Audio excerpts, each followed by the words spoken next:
Hey Mark, this is Steve. Sunday night, and I'm getting ready to go to bed here. But what it looks like when it comes into my machine, I've got a couple flags here that it's not bad. It's just flags. I think I have it set for like anything over $600 or something, give or take. And so just like a couple of these here that are red flags because they're like lost 800 something dollars. And there's one down here, I think that's green. It's made over $640. So that's all they are. It's no big deal. We can evaluate them. They're just red flags to me. So in any event, if we go to your data, this is what it looks like. Um, uh, this is everything. I don't know what you want to break down. There's a couple things I failed to mention. So the computer, this is all going to bring it in based on the time frame that you sent me. So what I didn't fail to ask was your computer time. Is this being traded on New York time? Because if you're on a different time zone than New York, then I just need to put a GMT time in there so it converts it to New York time because everything I have in here is New York time. So not when you trade it or what hours you're trading it, is what is the computer clock. The computer clock is what triggers that. And so whatever machine this is running on, if it's not Eastern, I have to account for that. So I assumed it was Eastern, and so therefore I'm letting it go as such. But it's coming in as pre-market and regular AM session. I think your email here talked about you ran it 24 hours, but I'm not finding any data. I'm showing some June. Oh yeah, this is. You said you sent me. Well, whatever this data was that you sent me. I mean, this is all of it right here. Um, so yeah, you sent me a little June and July, early July, I guess. So whatever, it is what it is. I don't really care.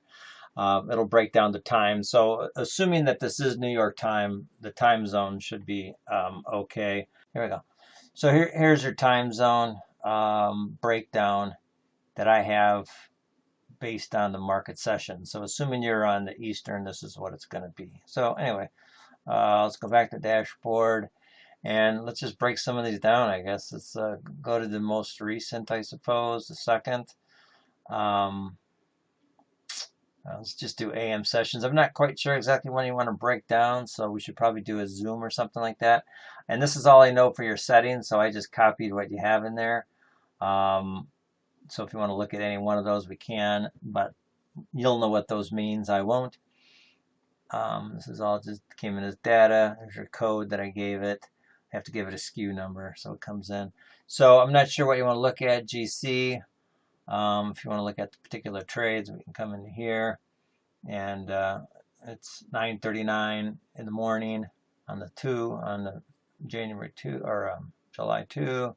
It's 3 contracts. 450, if that makes sense to you. Um, you know, MNQ, if like that. Again, we should probably do a zoom so you can kind of see what you can kind of play around. I'll even let you drive and you can kind of go around and click what you want to click. Here's the first. So YM, NQ, MYM.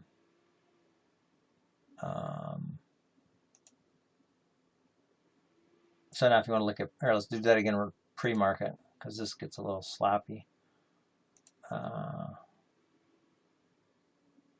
Yeah, so pre-market's just nothing but a losers. Well, take that back. YM seems to work. So if you here, let's just do all contracts for pre-market, negative 344 with all contracts. But if you put it in AM session, it's looking pretty good. So you can put them together, and that's where you're at. So we can probably scale it up. So let's go. So put them both together, all the dates for July. So basically, here's your July. Let's go to the bigger dashboard. Here's July. So right there, if you only did the AM session, it's 27. If you just do the pre-market, it's negative 17. I'm not a bit fond of pre-market, and obviously you see why. Let's go to June.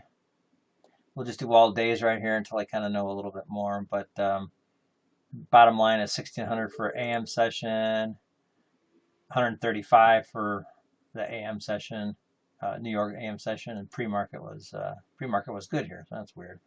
If you want to know breakdowns of how that all worked out, you can see your first trade came on, you're up to 400 bucks. Then you're up to 600 bucks. Then you're up to 800 bucks. Then you lose a little bit here. Now here, this one here is a red flag. You should probably evaluate this one here. So these right here, what happened here? That could probably be using a little bit more evaluation. I have to see what happened. Dive into 1009, 1018 on the 29th because there's some big numbers there. So we can kind of look into that. But in any event, you kind of see where I'm going with this. So here's the individual trades, and then there's your running total. You know, so you're up $3,400 for your first trade, and then you're down, you're up. So you're up 700 bucks by the end of the day, and then you go into the next day. Your first one's down again, and then you're up from that point forward. So you're into that day, you know, running telly there. So it's looking good, and then this day takes the crap. So we can go into all the other stuff later, but if you want to break down any particular, you know, market, or well, you know what they are anyway, so we could. Not sure what you want to do. Not sure where you want to go with this. So I'll just leave it out there for now. Just give you a little sample of what we could do with it and what you want to evaluate and go from there. All right, thanks. Bye.